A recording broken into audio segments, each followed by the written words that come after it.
बिल्कुल, क्योंकि उत्तराखंड के अंदर बिल्कुल ठीक कह रहे हैं आप।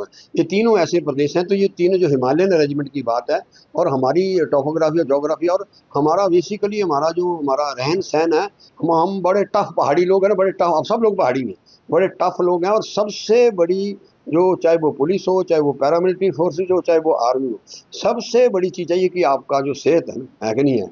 सेहत और बहादुरी दोनों चीज़ें, तो ये इस रेजिमेंट की मैं समर्थन करता हूँ। मैं कहूँ, आपने कहा। मैं हूं एचआईवी वायरस, नाम तो सुना ही होगा। मुझे वो लोग बिल्कुल अच्छे नहीं लगते जो मुझसे दूर रहने के लिए हर बार कॉन्डम का इस्तेमाल करते हैं। जब खून चढ़वाने की जरूरत पड़ती है तो मान्यता प्राप्त ब्लड बैंक में चले जाते हैं। कोई बात नहीं, इन लोगों को अगर मुझसे दूर रहना है तो मैं भी ऐसे लोगों से दूर रहता हूं। तो मैं हूं एचआईवी वायरस। मेरे बारे में जानने के लिए 1097 पर कॉल करके सवाल किया गया। हिमाचल प्रदेश राज्य एड्स नियंत्रण समिति द्वारा जनहित में जारी। और हिमाचल प्रदेश के, मैं कहता हूँ, ये देवी देवताओं का प्रदेश है बहुत से। और देखो, मैं देखता हूँ कारगिल के अंदर भी, मैं आपको बस शेयर करूँ आज, उस दिन फौजी भाई कह रहे थे अगर लंबा ये चलेगा, देखना हिमाचल में अगर कारगिल के युद्ध को आप उठाओ, सबसे ज़्यादा डेड बॉडीज कहाँ आई? हिमाचल प्रदेश में, आप गवाह हैं। और मैं कहता हूँ हिमाचल प्रदेश जो है वो बहादुरी के लिए जाना जाता है। देश के अंदर पहला परमवीर चक्कर डाट के रहने वाले हमारे शर्मा जी को मिला, नहीं मिला? क्योंकि 4-5 परमवीर चक्कर हमारे को मिले, तो हिमाचल तो बहादुरी के लिए मैं इसीलिए उठाना चाहता हूँ। जो पिछला कोटा था हिमाचल प्रदेश, आप देश के अंदर नहीं, विश्व के अंदर, चाहे प्राइवेट सेक्टर हो चाहे आर्मी के, हिमाचलियों की एक गुडविल थी। आपने देखा पहला परमवीर चक्र मिला, इसका मतलब कहीं ना कहीं हम बहादुर हैं। 140 करोड़ का छोटा सा प्रदेश है, उसमें कितने अति विशेष मेडल, विशेष सेवा मेडल, परमवीर चक्र, अति मैक्सिमम। मैं कहता हूँ, आप जब कसौर बकाली की बात लो, है कि नहीं है, आप विक्रम बत्रा की कितने में शहीद आज आपको काउंट करा दूं। तो बहादुरी के लिए तो मैं केंद्र सरकार से विनम्र प्रार्थना करना चाहता हूं, बहादुरी के लिए हम नंबर 1 हैं, हम परमवीर चक्र के लिए हम नंबर 1 है। तो हमारा जो कोटा भर्ती का था वो अकॉर्डिंग टू अब क्या पॉपुलेशन कर दिया है। तो पॉपुलेशन के बजाय जहां हिमाचल रेजिमेंट की बात वर्तमान सरकार ने की है, अगर पंजाब रेजिमेंट है उस पे इसमें आया है। और मैं इसको इसलिए कोरिलेट करता हूँ, आज 2000 जो, अगर 25 में भी लड़ाई लड़ी जा रही है, 1962 देख लो, 1971 देख लो, अपना कारगिल का युद्ध देख लो, या टेररिज्म के खिलाफ भी जानते हैं सब, टेररिज्म के खिलाफ भी, चाहे वो हमारी सीआरपीएफ हो, चाहे हमारी वो बीएसएफ हो, मैक्सिमम बॉडीज जो हैं वो हिमाचल प्रदेश में शहीद होकर जो है तो परिवार लौटते हैं। तो हम ये चाहते हैं कि अब 2025 के इस इंडो पाक युद्ध में भी जो है, अगर कोई पहला आदमी शहीद हुआ है तो आदरणीय स्वर्गीय पवन सिंह जरियाल हुआ। तो ये मैं विनम्र प्रार्थना करना चाहता हूँ। हमारे केंद्र में हमारे राष्ट्रीय अध्यक्ष हैं जो भारतीय जनता पार्टी के, और हमारे तीसरे नंबर के वो मंत्री हैं, 4 मेंबर ऑफ पार्लियामेंट यहाँ से जीत के गए हैं। तो हिमाचल रेजिमेंट की बात जो है वो जरूर मैं आपके सामने की केंद्र सरकार को होना चाहिए, क्योंकि हमारा बहादुरी में देश में जब जब 62, 71 और कारगिल और वर्तमान जब भी हुई है, तो हिमाचल प्रदेश के जो है जो नौजवान हैं वो आगे होके, आपने देखा इसके साथ भी बहुत से जो आर्मी रिटायर्डी लोग थे उनको चिट्ठियां आई, उसमें भी अगर मैक्सिमम सोशल मीडिया पे जाओ या चिट्ठी जाओ, तो हिमाचल के लोगों ने कंसेंट दी है कि हम बॉर्डर पे जाने के लिए तैयार है। तो ये सारी चीज़ों को लेकर मैं आदरणीय वर्तमान प्रधानमंत्री से, हिंदुस्तान के डिफेंस मिनिस्टर से भी, जो माननीय मुख्यमंत्री जी जो ठाकुर सुखविंदर सिंह सुक्खू जी जो मांग करते हैं, हिमाचल रेजिमेंट जो है उनको बढ़ानी चाहिए, जिससे कि हम हिंदुस्तान की सुरक्षा को जो है, हिमाचल का भी उसमें पहले भी योगदान रहा है, आने वाले टाइम में भी उसका जो है योगदान है। जहाँ तक इंडो पाक जो बात चली हुई थी, उसमें जहाँ तक हमारे वर्तमान सरकार के मुखिया आदि मुख्यमंत्री ठाकुर सुखविंदर सिंह सुक्खू जी ने कैबिनेट के अंदर भी और खुद भी इन्होंने कहा कि जो प्रदेश सरकार की जो गाइडलाइंस होंगी, प्रदेश का जो निर्णय लेगी, उसको हम हिमाचल प्रदेश की सरकार भी बढ़ चढ़ के उसमें जो है वो उस सरकार के, केंद्र के सरकार में के समर्थन में की।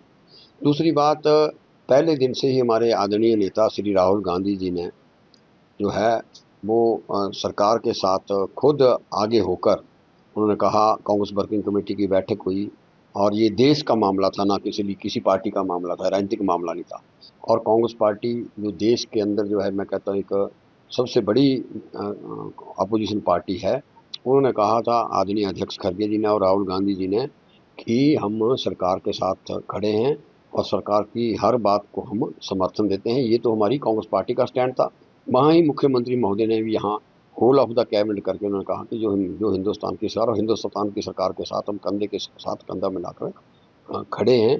और ये पहली बार हुआ कि हमारे जो नेता विपक्ष हैं, लंबे समय से 11 साल तक जो है वर्तमान प्रधानमंत्री जो है वो बातचीत जो करते थे, लेकिन अल्टीमेट जो है राहुल गांधी जी ने, चाहे वो कोरोना में बात की वो भी सच निकली, चाहे ये बात थी, और राहुल गांधी जी आगे होकर जो है उन्होंने केंद्र सरकार का समर्थन दिया और केंद्र सरकार ने बातचीत भी की।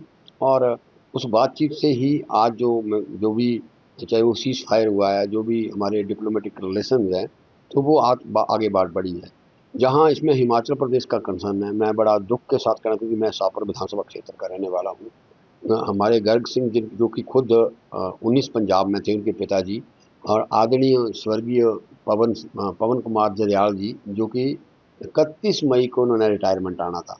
1 महीना पहले आए थे, अच्छे स्पोर्ट्समैन थे, 1 महीना पहले आए थे, 1.5 महीना पहले वो अपना मतलब सारा जैसे हम इंतजाम करते हैं, अपनी रिटायरमेंट का भी वो इंतजाम करके गए थे कि इसके आगे मैं, और सामाजिक प्राणी थे। और जब मेरे को पता लगा तो मैं उनके जब घर पहुंचा तो पिता जी से मिला, और मैं पहले ऐसे पिता देखे जो कि जब उनसे संवेदना व्यक्त की, और माननीय मुख्यमंत्री महोदय ने भी 1 घंटे के अंदर उनके पिताजी से और उनके परिवार से बात की और वो जो दुख की घड़ी में कहा कि हम भी आपके साथ हैं, और संवेदना उन्होंने व्यक्त की। लेकिन सबसे बड़ी बात थी, आपसे मैं शेयर करना चाहता हूँ सिमरन, की उनके पिताजी का जो वो था शब्द था कि मैं बड़ा गौरवान्वित महसूस करता हूँ कि मेरा बेटा जो है वो शहीद हुआ। बहुत कम ऐसे मौके मिलते हैं। तो उनके, मैं आपको बताऊं कि जब उनके बेटा और बेटी से बात हुई जो VA2 और VA1 में पढ़ते हैं, तो वो कहने लगे कि रात 10 बजे तक पिताजी जो है हमारे को खाने से पहले उन्होंने वीडियो कॉल की और हमारा आपस में, क्योंकि वो अपनी ड्यूटी करके आए थे। सवेरे जब वो रोल कॉल के लिए गए तो उस वक्त जो है, तो जैसे ही सेलिंग हुई है तो उनका जो है वो मैं कहता हूँ उनको ये बड़ी दुखद घटना हुई कि उनकी वहाँ उस पर, पहले मैं आपको बताऊं और शेयर करूं, पहले उनको टेलीफोन आया कर्नल अमर सिंह का, जो कि इंचार्ज थे, कि आपके पिताजी का उसी फोन पिताजी का एक्सीडेंट हुआ है और हेड इंजरी हुई है। ठीक क्योंकि वो पिताजी जो थे वो पंजाब रेजिमेंट के ही वो थे, तो वो कहीं ना कहीं फौजी भाई तो लगा लेते हैं पता। और ठीक आधे घंटे के बाद उनको टेलीफोन आता है कि ऐसे ऐसे आपके जो हैं, उनको जो हमारे सूबेदार मेजर आदरणीय पवन सिंह जरयाल जी हैं, उनकी ऐसे ऐसे। तो उसके बाद फिर हम आज भी, हमारी भी वर्तमान सरकार मुख्यमंत्री से बात कर, वर्तमान सरकार उनके साथ जो है वो खड़ी है। जहाँ तक ये क्योंकि ये डिप्लोमेटिक इंडो पाक, और कल आपने देखा होगा कि पिछले कल सीज फायर के बाद भी जो है वो लगातार, चाहे वो अमृतसर के अंदर हो, चाहे हिमाचल प्रदेश की घटना हो, तो इस पे केंद्र सरकार को जो है वो कड़ा नोटिस लेना चाहिए। चाहे वो डलहौजी के अंदर हो, चाहे हमारे क्या कहते हैं इंदौरा के अंदर हो, गंगत के अंदर हो, तो उस पे मैं आज, क्योंकि पिछले कल ही घटना हुई और मुख्यमंत्री जी रात से ही बिल्कुल एक्टिव हैं, क्या हुआ क्या नहीं। तो और केंद्र सरकार को जो हमारी, हम खासकर बॉर्डर पे हमारा जो हमारी जो सेनाएं हैं, और मैं सबसे पहले तो इस मीडिया के जरिए सेना के सैनिकों को, लड़ाई हमने नहीं जीती है, चाहे मैं इसमें पार्टी सरकार 140 करोड़ लोगों की, या हिमाचल प्रदेश की सरकार 7, सभी की तरफ से, हिमाचल वासियों की तरफ से सरकार के फौजी भाइयों को मुबारकबाद देना चाहता हूँ।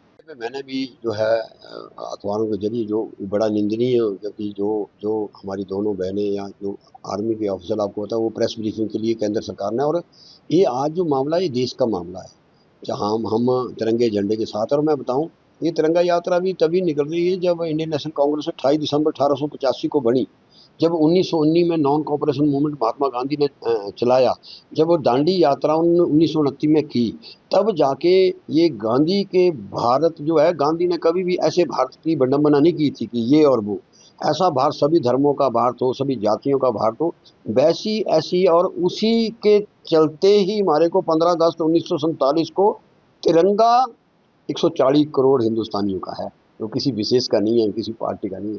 तिरंगे में सबका हक है। और हम तो पहले कह रहे हैं, कांग्रेस पार्टी का तो पहले सरकार का स्टैंड है कि हम तो हिंदुस्तान की सरकार के साथ हैं। तो और हम तो इनसे, और आज किसी भी पार्टी को, किसी भी मैं कहता हूँ नागरिक को किसी से कोई सर्टिफिकेट लेने की जरूरत नहीं है कि कौन कितना। अगर देशभक्त की बात करें तो इंदिरा गांधी आपने देखा होगा, आज आपके मोबाइल पे और हिंदुस्तान के 140 करोड़ के मोबाइल पे मैक्सिमम पे जो ट्रेल कर रही है वो इंदिरा गांधी की बात, जो 1971 में उन्होंने निर्णय लिया था। ये पहली बार हुआ है कि, और ये निर्णय नहीं है, अच्छा नेतृत्व था। उन्होंने कहा था बाहरी ताकत इसमें कोई इंटरवीन नहीं करेगी। और इंदिरा गांधी जी का वीडियो आप भी शेयर करो, कितने साहस से, मैं कहता रातों रात, जब मैं उस दिन आपको शेयर करूं जिस दिन उनके घर बैठा था तो बहुत से फौजी थे जो सर्विंग थे, तो वो कहने लगे बहुत से एक 80-82 साल और 85 साल के फौजी थे, बोलते वो उसमें कतर की लड़ाई में उनके पूर्वज भी थे, तो बोलते हमने तो 48 घंटे में रावलपिंडी और कराची पे कब्जा कर दिया था, 90,000 लोग जो है वो सरेंडर कर चुके थे। तो ये आज इंदिरा गांधी को याद करते हैं, तो ये एक्सपेक्टेशन हिंदुस्तान की जनता की थी। लेकिन और युद्ध तो ना वहाँ का जो बातचीत चल रही है, ना वहाँ का देश चाहता है यहाँ, लेकिन जो आतंकवाद के खिलाफ जो है, अगर हमारे जो 26 लोग, वो भी सिक्योरिटी पॉइंट ऑफ व्यू का 26 लोग को ऊपर जिन लोगों ने गोलियां चलाई हैं, उन पे भी सरकार को है कि नहीं है, वास्तव में तो उन्होंने शुरुआत की है, उनको भी हमारी जितनी भी एजेंसीज हैं उनको भी ढूंढ लगा के कहीं ना कहीं से, क्योंकि बहुत बड़ी हमारा फौजी भाई हमारी ताकत रखते हैं। तो ये जो वर्तमान में, और हाँ हमारी उसके बाद भी पिछले कल भी वर्किंग कमेटी की 2 दिन पहले बैठक हुई है, उन्होंने हर फैसले को जो, और प्रेस कॉन्फ्रेंसेज भी हुई हैं, और ये जो बात कही है ना, ये बात बिल्कुल ठीक है, डबल स्टैंडर्ड नहीं होना चाहिए। अगर किसी ने कोई बात कही है, वो 140 करोड़ ना केवल उन पे, 140 करोड़ हिंदुस्तानियों पे, क्योंकि तिरंगा सबका है, उन पे हुआ है। तो और आपने ठीक कहा कि डबल स्टैंडर्ड नहीं होना चाहिए। हाई कोर्ट के इंटरवेंशन, ये तो सीधा जब आपने देखा ये मीडिया पे आया है, तो और उस मंत्री को तो तुरंत इस्तीफा दे देना चाहिए।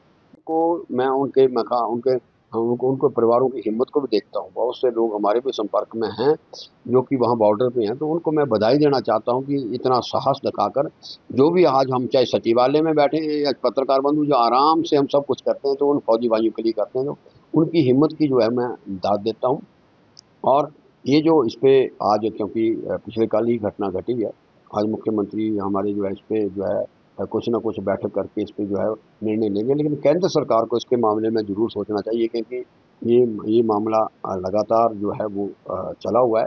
जहाँ तक मेरे भाई ने एक बात आई कि जिस दिन मेरे को विनय महाजन की लड़की मीनाक्षी, हाँ, उनके और 4-5 पेरेंट्स के मेरे को फ़ोन आए थे जब ये हमारी युद्ध चला हुआ था, और उन्होंने कहा कि एग्रीकल्चर इंस्टीट्यूट श्रीनगर है, इसमें हम उन्होंने तो मेरे को तो 6 या 7 पेरेंट्स की ही जब उन्होंने व्हाट्सएप की, तो मैंने यहाँ की चिट्ठी जो है माननीय मुख्यमंत्री महोदय को बनाई की, और उसको मैंने कहा कि आप जो है जम्मू कश्मीर के मुख्यमंत्री जी से बात कीजिए। और मैं धन्यवाद करना चाहूँ, मुख्यमंत्री जी ने चीफ सेक्रेटरी और हमारे जो ACS रेवेन्यू है, उन्होंने दोनों ने कोऑर्डिनेट करके जो है वहाँ की सरकार से बातचीत की, और 48 घंटे के मुख्यमंत्री का धन्यवाद करना चाहता हूँ। मुख्यमंत्री ने वहाँ के मुख्यमंत्री से बात की, आदरणीय अमर अब्दुल्ला जी से, और वो 48 घंटे के अंदर ही एक्शन हुआ। और उस जो 39 बच्चे थे हमारे, 39 बच्चे तो आए, लेकिन जम्मू कश्मीर की सरकार ने जब उस विश्वविद्यालय में एक्सरसाइज, तो 4 बसें हिंदुस्तान की सरकार, हिंदुस्तान के अलग अलग कोने से उस विश्वविद्यालय में पढ़ रहे थे, और 4 बसें श्रीनगर से चली। फिर माननीय मुख्यमंत्री ने यहाँ चीफ सेक्रेटरी और MD HRTC से कोऑर्डिनेट करके, जो हमारे DM HRTC के धर्मशाला के, उनके द्वारा जो है बस जो है वो जम्मू कश्मीर भेजी गई, जम्मू भेजी गई, रात को वहाँ से चले। तो सारे 29 से 39 के 39 बच्चे जो हैं, बहुत से टेलीफोन मेरे को भी आया और मुख्यमंत्री जी को आए। तो मुख्यमंत्री का इस इनिशिएटिव के लिए मैं माननीय मुख्यमंत्री महोदय का धन्यवाद करना चाहता हूँ कि 48 घंटे के अंदर, और यही सरकार की, हिमाचल प्रदेश सरकार की जो वचनबद्धता है उसको माननीय मुख्यमंत्री महोदय ने निभाया।